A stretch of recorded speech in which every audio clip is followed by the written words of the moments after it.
Hello students, let's read the question. So the question is, which of the following statement is correct for both blue-green algae and bacteria? पूछा गया है इनमें से कौन सा है जो कि दोनों के लिए कॉमन है, दोनों के लिए करेक्ट है, जो कि blue green algae and bacteria दोनों में ही प्रेजेंट है. पहला क्या है, both show anaerobic respiration. This one is incorrect, क्योंकि अगर हम देखें ब्लू ग्रीन एल्गे जो होता है ये जनरली क्या शो करता है, यहाँ पे अगर हम देखें aerobic respiration, aerobic respiration.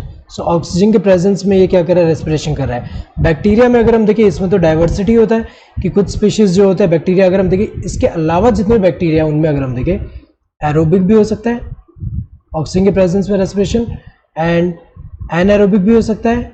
Anaerobic में कौन सा होगा, एब्सेंस ऑफ ऑक्सीजन में सर्वाइव कर पा रहे हैं, रेस्पिरेशन कर पा रहे हैं. और कुछ होता है फैकल्टेटिव एरोबिक होते हैं, कुछ होते हैं यहाँ पे जो फैकल्टेटिव एनारोब्स भी होते हैं. तो अगर देखा जाए यहाँ पे तो डाइवर्सिटी शो कर रहा है, तो यहाँ पे दोनों में कॉमन तो नहीं है, क्योंकि कुछ बैक्टीरिया में तो एनारोबिक भी होते हैं और जबकि ये वाला क्या एरोबिक है, तो ये कॉमन तो नहीं हुआ.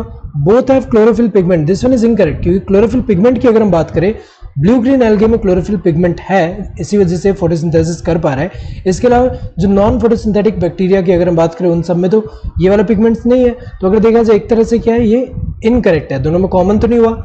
Both are devoid of a true nucleus, ये करेक्ट आंसर है, क्योंकि अगर हम देखें बैक्टीरियल सेल की बात करें तो बैक्टीरियल सेल में यहाँ पे जो जेनेटिक मटीरियल है, जेनेटिक मटीरियल यहाँ पे कौन सा है, ये जो है double stranded circular DNA, double stranded circular DNA है, जो कि यहाँ पे एंक्लोज नहीं है कोई मेम्ब्रेन में. तो मेम्ब्रेन में एंक्लोज नहीं है मतलब यहाँ पे ट्रू न्यूक्लियस एब्सेंट है. So devoid of true nucleus. So Monera में जितने भी मेंबर्स आते हैं सब में क्या है, ट्रू न्यूक्लियस एब्सेंट है. तो दोनों ही प्रोकैरियोटिक है, इसलिए यहाँ पे ट्रू न्यूक्लियस एब्सेंट है. तो ये कॉमन हुआ दोनों में. नन ऑफ द अबव तो इनकरेक्ट होगा, क्योंकि यहाँ पे ये वाला करेक्ट है. So correct answer would be this third one. Hope you understood the question. Thank you and all the best.